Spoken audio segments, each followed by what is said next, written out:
The Madden ratings are out for 2024, and there's so many things to talk about when it comes to the Seattle Seahawks guys. And I'm talking specifically about some duos here at the wide receiver position and at the safety position.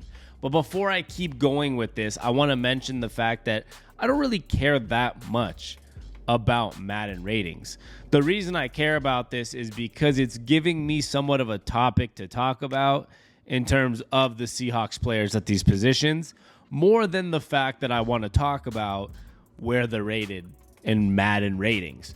So, overall, hit the subscribe button if you love Seattle sports. I'm going to talk Sonics, Seahawks, Mariners, all that good stuff, and I'm going to add some random NFL topics here and there throughout the season. But for today, we're talking about the duo at wide receiver for the Seattle Seahawks and the duo at safety. And both of them are potential trios, but I'm just basing this off the Madden ratings.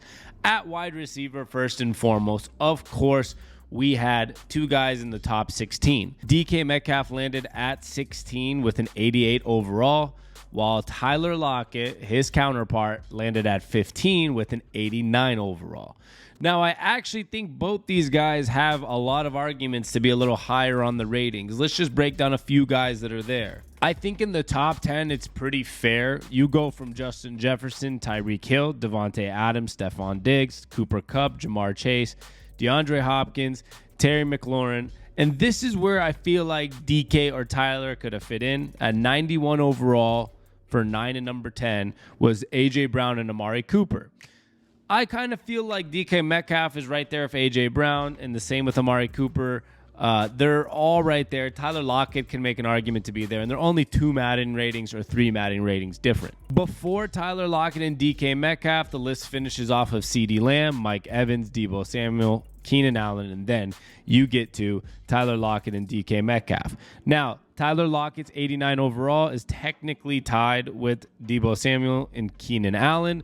It's just where I saw it on this list that he's technically at 15th. And then DK Metcalf is the first name at 16 with the 88 overall with Jalen Waddle and Mike Williams. Now, that's where my issues kind of land a little bit is I don't think there's much of an argument that DK Metcalf is better than Mike Williams and Jalen Waddle. When I say there's not much of an argument, I mean there's not much to argue that he isn't a little bit better than them. Like, they should not be at the same rating as him. Now, when you look at the one rating up at Tyler Lockett at 89 of Keenan Allen, Deebo Samuel, Mike Evans, CeeDee Lamb, that's where DK should be too. So it's all little casualties. Like, it's a little 88 versus 89 overall, but I think DK and Lockett should have been at 89 right there on that list with those guys, pretty much tied for, that 12 to 15 spot. Now, what's so exciting about this in football terms is the Seahawks do have 2 guys that are very close, if not potentially in a top 10 or 15 spot in the entire NFL. On top of that, they're bringing in Jackson Smith-Njigba, a rookie who was the highest rated rookie in Madden for wide receivers, I think at 78 overall. So he was, just like most people believe, the best rookie in the draft, and Madden saying the same thing. But this could be potentially a trio that if he plays well, we're talking about a trio that could have 3 guys in the top 25, top 20. I'm not going to say right away that Jackson Smith's going to be a top 20 guy, like passing guys like maybe T. Higgins or Devontae Smith, but he's going to be close if he plays well. So we're talking about 3 guys in the top 20 to 25. The Seahawks offense has potential to have one of the craziest wide receiver trios in the league for the next few years, and I can't wait to see what Geno Smith does with that. Geno Smith played great last year without adding a weapon like Jackson Smith-Njigba, without adding the 2 new running backs we're adding in that hopefully can add some versatility to the offense. A second year with Noah Fant and everybody else just getting better. So this is very exciting. Offensive lines getting, a little older, more mature after 2 rookies last year were potentially, the 2 best guys on our line. So there's only room for growth here, and having these receivers, adding the receiver that we added, all of that makes this a crazy opportunity for the Seahawks coming up here in a few months. And I can't wait because I'm getting bored without football. But let's get to the safeties. We all know who the 2 guys are. Now, we obviously added Julian Love. This is why I said there's a potential trio coming in, because Julian Love is a good football player. But the 2 guys in the Madden ratings At number 12 and number 13 were Jamal Adams and Quandre Diggs. Now, Jamal Adams landed ahead of Quandre Diggs at the number 12 spot with an 88 overall, and then Quandre Diggs landed at 13th with an 87 overall. This one's a little tougher for me to argue. I mean, I actually believe Diggs they could have flipped that and had Diggs at 12 and Jamal at 13 because Diggs plays games and has a little more availability. But we know Jamal Adams is a polarizing talent.